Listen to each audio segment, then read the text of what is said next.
Hello बच्चों, last class में हमने कैलकुलेशन ऑफ यूनिट सेल में हमने डिस्कस किया था relation between edge length and radius. उसी में आगे बढ़ते हैं। पैकिंग इफिशिएंसी निकालना है। पैकिंग इफिशिएंसी मतलब जो यूनिट सेल है उस यूनिट सेल में मान लीजिए एक कोई यूनिट सेल ये है, इस यूनिट सेल में स्फीयर है, एटम्स हैं। मान लीजिए एक सिंपल क्यूबिक यूनिट सेल है, तो सिंपल क्यूबिक यूनिट सेल में क्या है, एटम्स कॉर्नर पर होते हैं, सिर्फ कॉर्नर पर। तो in one unit cell of SCC है, इसमें वन एटम है। तो वन एटम एक पूरे यूनिट सेल में है, तो कितने जगह में वो स्फीयर ऑक्युपाइड है, टोटल तो पूरा जगह तो घेर नहीं पाएगा। मान लीजिए ये स्फीयर है, एटम्स है, तो एटम्स हम रखते जाएं, कैसे भी रखेंगे तो कुछ ना कुछ जगह खाली रह जाएगा। कैसे भी रखें कुछ ना कुछ जगह खाली रह जाएगा, जिसको हम होल बोलते हैं या वायड बोल सकते हैं। इसको वायड या होल बोल सकते हैं, खाली जगह है। तो ये खाली जगह तो रह जाएगा, तो कितना भी बेटर आप पैकिंग करें कुछ न कुछ उसमें फ्रैक्शन रह जाएगा। मतलब 2% ही रह जाए, 4% रह जाए, तो इसी को अगर हम परसेंटेज के अगर टर्म निकालेंगे तो उसी को हम बोलते हैं पैकिंग इफिशिएंसी। तो सिंपल क्यूबिक यूनिट सेल हो, चाहे बॉडी सेंटर्ड क्यूबिक यूनिट हो या फेस सेंटर्ड, सभी की पैकिंग इफिशिएंसी कैलकुलेट करना है। तो पैकिंग इफिशिएंसी के पहले हम लोग फार्मूला देखते हैं क्या आता है। पैकिंग इफिशिएंसी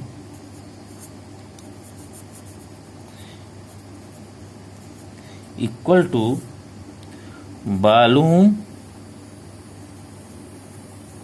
या हम बोल सकते हैं space occupied by particles of unit cell divided by volume of cube. ये जो क्यूब है इसका वॉल्यूम और volume occupied by the particles, ये फार्मूला है। ये इसी से अगर टोटल वॉल्यूम क्यूब के ये वॉल्यूम हो, उस क्यूब के वॉल्यूम में कितने वॉल्यूम में स्फीयर ऑक्युपाइड है, तो जो स्फीयर का पता चल जाए इसका, तो हम उसकी पैकिंग इफिशिएंसी, और क्योंकि इफिशिएंसी निकालना है तो इसलिए यहाँ 100 से हमें मल्टीप्लाई करेंगे तब इफिशिएंसी निकलेगी, अदरवाइज पैकिंग फ्रैक्शन निकलेगा। 100 से मल्टीप्लाई कर देंगे तो इफिशिएंसी निकल जाएगी। तो अब सिंपल क्यूबिक यूनिट सेल यहाँ है, तो यहाँ 1 यूनिट सेल में 1 पार्टिकल्स है, सिर्फ एक पार्टिकल्स है। तो हम जानते हैं जो स्फीयर क्या होता है, स्फीयर स्फेरिकल, जैसे कोई बॉल ले सकते हैं, फुटबॉल का बॉल ले सकते हैं, कैनवस का बॉल, कोई भी बॉल ले सकते हैं, या टेनिस का बॉल। तो सपोज कर लो एटम स्फीयर जैसा है, तो स्फीयर का वॉल्यूम का फार्मूला होता है 4/3 pi r cube. 4/3 pi r cube sphere का वॉल्यूम हो गया। और क्यूब का वॉल्यूम क्या होता है, क्यूब का वॉल्यूम एज लेंथ है, सभी इक्वल हैं, तो ए क्यू होता है। अब देखिए यूनिट सेल है, यूनिट सेल कौन सा, सिंपल क्यूबिक यूनिट सेल। तो सिंपल क्यूबिक यूनिट सेल में पैकिंग इफिशिएंसी क्या हो जाएगा, 1 नंबर ऑफ पार्टिकल्स हो गया, इसमें 1 है। अब 4/3 pi r cube volume of 1 sphere, ये स्फीयर का वॉल्यूम हो गया, जितने पार्टिकल्स हैं वहां हो गए। करने के लिए तो 8 इसमें लेटेस्ट पॉइंट है, लेकिन कुल मिलाकर 1 पार्टिकल आते हैं, डिवाइडेड बाय ए क्यू। अब हम आगे बढ़ते हैं, ये फार्मूला आ गया। हम जानते हैं रिलेशन क्या है, R = A/2। हमने पहले रिलेशन ड्रा किया था, R = A/2। अब हम यहाँ R की जगह A/2 वैल्यू पुट कर दें, या A की जगह 2R लिख दें, तब हो सकता है, जो भी आपको सुविधा लगे कर सकते हैं। तो चलो हम यहाँ क्या कर देते हैं, R की जगह A/2 पुट कर देते हैं। तो packing efficiency equal to 4/3 pi A/2 power cube हो जाएगा। A/2 R की जगह हमने A/2 रख दिया, power cube divided by A Q into 100, यहाँ देखिए रह जाएगा, ये छूट जा रहा है 100। अब यहाँ क्या है, ए क्यू है, यहाँ ए क्यू, तो ए क्यू कैंसिल हो जाएगा और यहाँ 1/2 ये रह जाएगा। तो 4/3 पाई की वैल्यू रख देते हैं 3.14, पाई की वैल्यू होती है 3.14 इंटू 1/2 इंटू 1/2 इंटू 1/2, ए क्यू कैंसिल हो जाएगा, इंटू 100। इसको अगर आप सॉल्व करेंगे तो ये कैंसिल हो जाएगा, 4×2 ये करेंगे तो 50 आ जाएगा। इसी तरह ये इसको कर देंगे तो पूरा सॉल्व कर लेंगे तो 52.4% आ जाएगा। आप चेक कर लीजिए क्या यही आ रहा है कि नहीं। तो ये सिंपल क्यूबिक यूनिट सेल की पैकिंग इफिशियंसी हो गई। दूसरी हम इफिशियंसी बात करते हैं, सेकंड है बीसीसी की, packing efficiency in BCC, body centred cubic unit cell. तो फार्मूला फिर वही है, इसको बीसीसी को हम डायग्राम बना देते हैं, ये इस तरह से हो जाएगा, ठीक है। तो इसके कार्नर पर सभी होंगे एटम्स और एक इसकी बॉडी में होगा बीसीसी में, ठीक है। तो पैकिंग एफिशिएंसी क्या हो जाएगा, स्पेस ऑक्युपाइड बाई, वही formula again, occupied by particles divided by volume of cube into 100। तो यहां देखिए बीसीसी में 2 पार्टिकल्स हैं, पर यूनिट से 2 पार्टिकल्स, तो हम इसमें क्या करेंगे 2 × 4/3 पाई आर क्यू लिख देंगे। ये स्फीयर का वॉल्यूम हो गया, क्योंकि हम एज्यूम कर लिए हैं सभी स्फीयर जैसा ही होते हैं, और क्यूब का वॉल्यूम ए क्यू इंटू 100। अब अगेन बीसीसी का आपने रेडियस निकाला है, बीसीसी में जो रेडियस होता है फार्मूला, रेडियस और एज लेंथ में a√3 डिवाइडेड बाई 4, ये आपने सॉल्व किया था। तो इसी की वैल्यू आर की वैल्यू हम यहाँ पुट कर देते हैं। तो आर यहाँ है, तो 2 × 4/3 पाई a√3 divided by 4 Q A Q into 100। अब देखिए a√3 है तो ए क्यू यहाँ ए क्यू आएगा, ये कैंसिल हो जाएगा, और √3 3 टाइम्स है, √3 इंटू √3 इंटू √3, तो यहाँ से क्या हो जाएगा 3 × √3। इसको सॉल्व करेंगे तो इतना आ जाएगा। तो हम वैल्यू फिर रख देते हैं आगे, देखिए 2 हो जाएगा 4/3 पाई की वैल्यू 3.14 इंटू ए क्यू कैंसिल हो गया, √3 को हमने सॉल्व किया है तो 3 √3 ये आ गया, डिवाइडेड बाई 4 है 3 टाइम्स, 4 × 4 × 4 इंटू 100।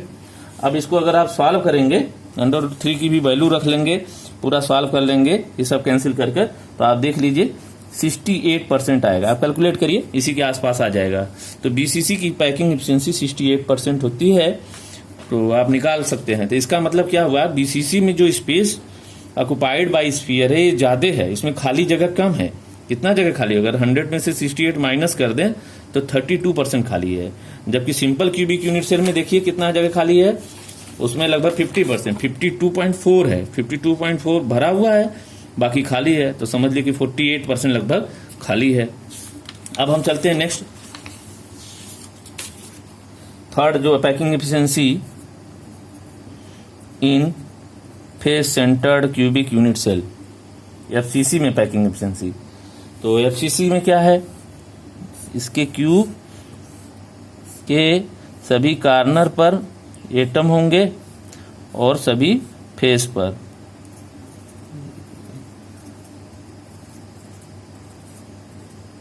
ये है, और सभी फेस पर होंगे। मान लो ये फेस है, एक यहाँ होगा, इसी तरह इस फेस पर, सभी फेस पर होंगे, ठीक है। इधर भी होंगे, बैक साइड भी होंगे, सभी फेस पर होंगे।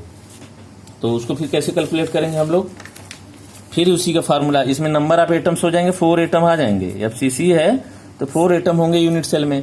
तो पैकिंग एफिशिएंसी का फार्मूला क्या है, space occupied by the particles or sphere divided by volume of cube. तो space occupied by the particles क्या होगा, नंबर ऑफ पार्टिकल्स हो गए 4 into 4/3 pi r cube divided by a cube into 100। आप चाहो तो पूरा फार्मूला लिखो तो अच्छा रहेगा आपके लिए। अब क्या होगा, अब नेक्स्ट स्टेप में क्या करते हैं, ए और आर का रिलेशन। एफसीसी में ए और आर का रिलेशन क्या है, R is equal to a √2 divided by 4। ये रिलेशन है, ये रिलेशन आप लोगों ने डिराइव किया है, यही रिलेशन यहाँ पुट कर देना है इस फार्मूले में। 4 into 4/3 pi A √2 divided by 4, ये क्यूब हो जाएगा पूरा, into 100 divided by a cube. Next step में क्या हो जाएगा, ए क्यू और ए क्यू कैंसिल हो जाए, √2 3 टाइम्स आ जाएगा। जब 3 टाइम्स हो जाए तो 2 हो जाएगा। तो 4 इंटू 4/3 पाई की वैल्यू रख दीजिए 3.14, 2 इंटू √2 डिवाइडेड बाई 4 इंटू 4 यहाँ 100 हो जाएगा। इसको अगर आप सॉल्व करेंगे तो 74% आएगा। चेक कर लीजिए एक बार इतना आ रहा है कि नहीं। तो ये एफसीसी की केस में ऐसा ही होता है। इवन एक और इसके नाम से जानते हैं HCP, hexagonal close packing. Hexagonal close packing हो, उस केस में भी पैकिंग एफिशिएंसी इतना होता है। या क्यूबिक क्लोज पैकिंग हो, जिसको हम शॉर्ट में CCP बोलते हैं, CCP।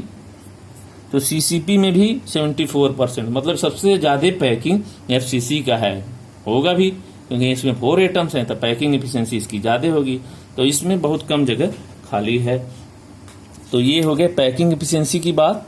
अब हम नेक्स्ट इसी का जो पार्ट है थर्ड, डेंसिटी के बारे में भी हम कैलकुलेशन यहाँ कर लेते हैं, वो भी बहुत इंपॉर्टेंट है। Density of unit cell. Unit cell की डेंसिटी क्या होगी, मान लो ये यूनिट सेल है, इसमें स्फीयर है कॉर्नर पर, तो इसकी डेंसिटी क्या होगी, जो यूनिट सेल की डेंसिटी होगी वही क्रिस्टल की डेंसिटी होगी। तो नॉर्मल फार्मूला है density equal to mass upon volume. तो मास क्या, मास ऑफ यूनिट सेल। ये यूनिट सेल का मास कितना होगा, तो mass of unit cell divided bye